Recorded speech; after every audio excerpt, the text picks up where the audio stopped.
اللہ تعالیٰ کو یاد کرنا خوبصورت ترین کاموں میں سے ایک کام ہے، بہترین عبادات میں سے ایک عبادت ہے۔ قرآن پاک میں اللہ تعالیٰ اس کے بارے میں فرماتے ہیں وَلَذِكْرُ اللَّهِ أَكْبَرُ، اور اللہ کا ذکر بہت بڑا کام ہے، بہت اچھا کام ہے۔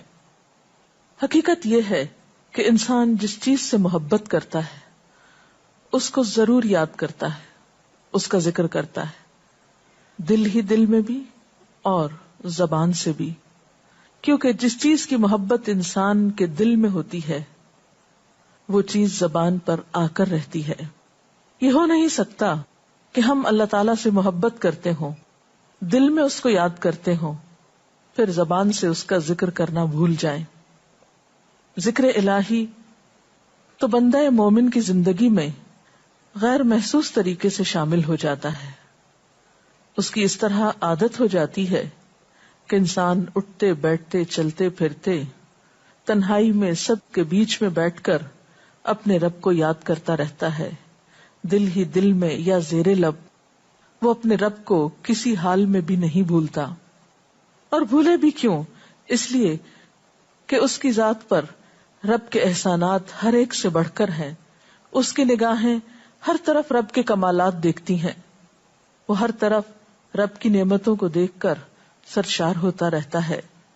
وہ جس طرف بھی نظر اٹھاتا ہے وہیں اس کو رب کی قدرت اور تخلیق نظر آتی ہے، اپنے سامنے، دائیں بائیں، اوپر نیچے، ہر طرف زمین آسمان، جو کچھ بھی بنا ہوا ہے، جو کچھ بھی پھیلا ہوا ہے، وہ سب اس کے رب کا بنایا ہوا ہے۔ پھر وہ اس رب کو کیسے بھلا سکتا ہے؟ قرآن پاک میں اہل ایمان کو ذکر کرنے کی تلقین کی گئی ہے۔ اللہ سبحانہ و تعالیٰ فرماتے ہیں فَاذْكُرُونِي أَذْكُرْكُمْ، تم مجھے یاد کرو، تم میرا ذکر کرو، میں تمہیں یاد کروں گا۔ ایک اور جگہ پر فرمایا وَاذْكُرْ رَبَّكَ فِي نَفْسِكَ تَضَرُّعًا وَخِيفَةً وَدُونَ الْجَهْرِ مِنَ الْقَوْلِ بِالْغُدُوِّ وَالْآصَالِ وَلَا تَكُن مِّنَ الْغَافِلِينَ، اور اپنے پروردگار کو دل ہی دل میں عاجزی اور خوف کے ساتھ اور آہستہ آواز سے صبح و شام یاد کرتے رہو، اور دیکھنا غافل نہ ہونا، یعنی رب کی یاد سے کبھی بھی غفلت اختیار نہ کرنا۔ ایک اور جگہ پر فرمایا وَاذْكُرُوا اللَّهَ كَثِيرًا لَعَلَّكُمْ تُفْلِحُونَ، اور اللہ کا ذکر کرو کثرت کے ساتھ، بہت زیادہ۔ کیوں؟ لَعَلَّكُمْ تُفْلِحُونَ، تاکہ تم فلاح پاؤ، کامیاب ہو جاؤ۔ اس سے پتہ چلتا ہے کہ اللہ تعالیٰ کو یاد کرنا کامیابی کی علامت ہے، اللہ کے ذکر میں کامیابی کی ضمانت ہے۔ مومن مردوں اور عورتوں کی صفت قرآن پاک میں یہی بیان کی گئی ہے کہ وہ بہت زیادہ اللہ کا ذکر کرنے والے ہوتے ہیں۔ سورۃ الاحزاب میں آتا ہے وَالذَّاکِرِینَ اللَّهَ کَثِیرًا وَالذَّاکِرَاتِ، اور اللہ کا ذکر کرنے والے مرد اور اللہ کا ذکر کرنے والی عورتیں جو کثرت سے اللہ کا ذکر کرتی ہیں۔ کثیرًا اعد اللہ لہم مغفرۃ واجرا عظیما، اللہ نے ان کے لیے بخشش اور بہت بڑے اجر کا وعدہ کر رکھا ہے۔ اور پھر یہ کہ ذکر کرنے کے لیے کوئی خاص وقت مقرر نہیں، انسان ہر حال میں ذکر کر سکتا ہے، ہر وقت میں ذکر کر سکتا ہے۔ نبی صلی اللہ علیہ وسلم کے بارے میں آتا ہے کان یذکر اللہ فی کل احیانہ، آپ ہر وقت میں، یعنی ہر قسم کے وقت میں، دن میں یا رات میں، صبح میں یا شام میں اللہ کا ذکر کیا کرتے تھے۔ حدیث پاک میں آتا ہے، حضرت ابو موسیٰ اشعری سے روایت ہے مثل الذی یذکر ربہ والذی لا یذکرہ مثل الحی والمیت، رواہ البخاری۔ آپ صلی اللہ علیہ وسلم نے فرمایا اس شخص کی مثال جو اپنے رب کا ذکر کرتا ہے زندہ انسان کی طرح ہے، اور اس کی مثال جو اپنے رب کا ذکر نہیں کرتا مردہ شخص کی طرح ہے۔ گویا ذکر کرنے والا اور نہ کرنے والا، ان دونوں کے درمیان اتنا ہی فرق ہے جتنا ایک زندہ اور مردہ انسان میں فرق ہوتا ہے۔ اور یہ فرق کتنا بڑا ہے، یعنی انسان تو وہی ہوتا ہے، لیکن زندہ انسان میں اور مردہ انسان میں زندگی اور موت کا فرق ہے۔ بالکل اسی طرح جو شخص اپنے رب کو یاد کرتا ہے، اس کا ذکر کرتا ہے، اس کے اندر ایک زندگی ہے، اس کے اندر ایک خاص خوشی ہوتی ہے، اطمینان ہوتا ہے. اور وہ جو نہیں کرتا اس کا دل مردہ ہوتا ہے، اس کے اندر زندگی کی کوئی امنگ نہیں ہوتی. ایک اور حدیث میں آتا ہے، نبی صلی اللہ علیہ وسلم نے فرمایا، اللہ تعالیٰ فرماتا ہے میں اپنے بندے کے خیال کے مطابق ہوتا ہوں یا خیال کے ساتھ ہوتا ہوں.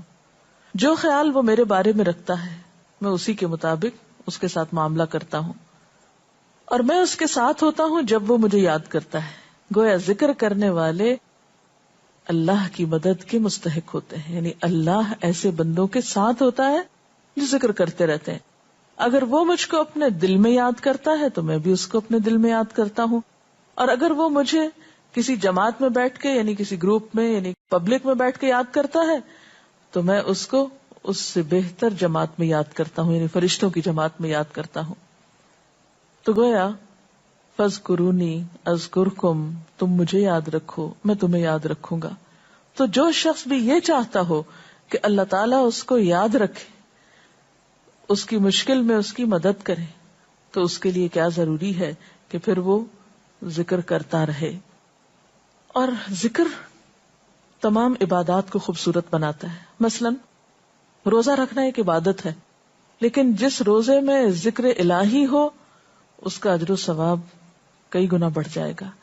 حج ایک عبادت ہے بذات خود، حج کا سفر ایک عبادت ہے، لیکن اس سفر میں انسان اگر ذکر الہی کرتا رہے تو اسی حج کا ثواب کئی گنا بڑھ جائے گا. اور نماز تو سراسر ہے ہی اللہ کی یاد کا نام. اقم الصلاۃ لذکری، نماز قائم کرو میری یاد کے لیے. اللہ کے ذکر کا بہترین طریقہ ہے. ایک اور موقع پر آپ صلی اللہ علیہ وسلم سے جب یہ پوچھا گیا کہ سب سے اچھی نماز کس کی، سب سے اچھا روزہ کس کا، سب سے اچھا حج کس کا، سب سے اچھا مجاہد کون، تو آپ صلی اللہ علیہ وسلم نے ہر بار یہی جواب دیا کہ جو اپنے ان کاموں میں ذکر الہی کثرت کے ساتھ کرے. اور ذکر کرنے والے ہر میدان میں آگے نکل جاتے ہیں. حدیث پاک میں آتا ہے نبی صلی اللہ علیہ وسلم نے فرمایا مفردون سبقت لے گئے. لوگوں نے پوچھا کہ یہ مفردون کون ہے؟ فرمایا وہ مرد جو کثرت کے ساتھ اللہ کا ذکر کرتے ہیں اور وہ عورتیں جو کثرت کے ساتھ اللہ کو یاد کرتی ہیں. اور یہاں آپ نوٹ کر رہے ہیں خاص طور پر مردوں کے ساتھ ساتھ عورتوں کا ذکر بھی ملتا ہے. حضرت عبداللہ بن بصر فرماتے ہیں کہ ایک شخص نے عرض کیا یا رسول اللہ صلی اللہ علیہ وسلم، بے شک اسلام کے احکام مجھ پر بہت ہیں، یعنی ذمہ داریاں بہت ہیں، کرنے کے کام بہت ہیں. آپ مجھے کوئی ایسی بات بتائیں جسے میں اپنے لیے لازم کر لوں، یعنی میرے لیے آسان ہو اور میں پابندی سے کر سکوں. تو آپ صلی اللہ علیہ وسلم نے فرمایا لا یزال لسانک رطبا من ذکر اللہ، کہ ایک چیز پابندی سے پکڑ لو، اور وہ کیا کہ تیری زبان ہمیشہ اللہ کے ذکر سے تر رہے، ہر دم اللہ کو یاد کرتے رہو. اور یہ حقیقت ہے کہ انسان کوئی بھی کام کر رہا ہو، مثلا خواتین کھانا پکا رہی ہیں، گھر صاف کر رہی ہیں، واک کر رہی ہیں، کوئی بھی کام کر رہی ہیں اس طرح کا، تو اس میں ساتھ ساتھ اللہ کی یاد کرتی رہیں. سبحان اللہ، الحمدللہ، اللہ اکبر، استغفر اللہ، لا الہ الا اللہ، ان اذکار کا ورد کرتے رہیں، تو اس میں کام بھی ہوتا رہے گا اور اس کے ساتھ ساتھ اللہ کی یاد بھی ہوتی رہے گی. خصوصی طور پر 2 کلمات ایسے ہیں جن کے بارے میں بہترین اجر کی خوشخبری سنائی گئی. آپ صلی اللہ علیہ وسلم نے فرمایا کلمتان، 2 کلمات ایسے ہیں خفیفتان علی اللسان، جو زبان پہ بہت ہلکے ہیں، یعنی پڑھنے میں کچھ مشکل نہیں. ثقیلتان فی المیزان، میزان میں بہت بھاری ہیں.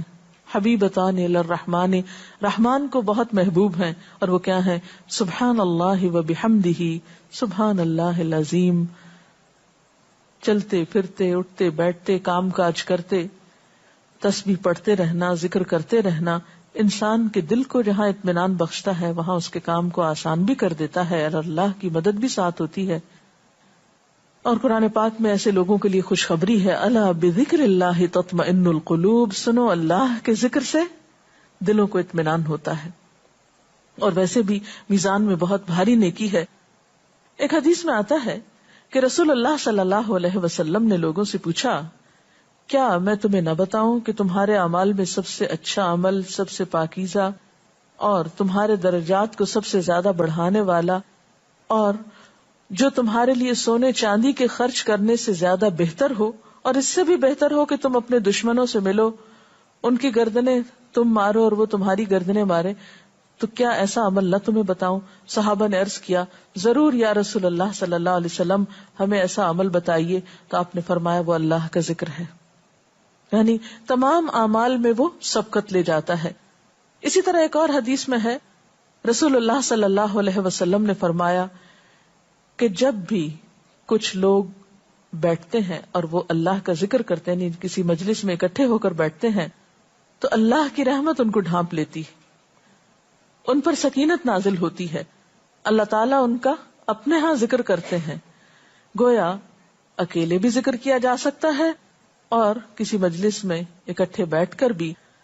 پھر اسی طرح صبح و شام بھی، جیسا کہ قرآن پاک میں آتا ہے، وَسَبِّحْ بِحَمْدِ رَبِّكَ قَبْلَ طُلُوعِ الشَّمْسِ وَقَبْلَ غُرُوبِهَا، اپنے رب کی تسبیح بیان کرو سورج نکلنے سے پہلے اور اس کے غروب ہونے سے پہلے. ایک اور جگہ پر آتا ہے وَسَبِّحْ بِحَمْدِ رَبِّكَ بِالْعَشِيِّ وَالْإِبْكَارِ، اپنے رب کی حمد و ثنا بیان کرو عشی کے وقت یعنی عصر کے وقت، والابکار اور صبح کے وقت. عشی کا لفظ جو ہے یہ زوال شمس سے غروب شمس کے درمیانی وقت کو کہتے ہیں. پھر اسی طرح انبیاء علیہ السلام کے بارے میں ہم دیکھتے ہیں، حضرت داؤد علیہ السلام بہت خوبصورت آواز سے، بہت خوبصورت انداز میں اللہ تعالیٰ کا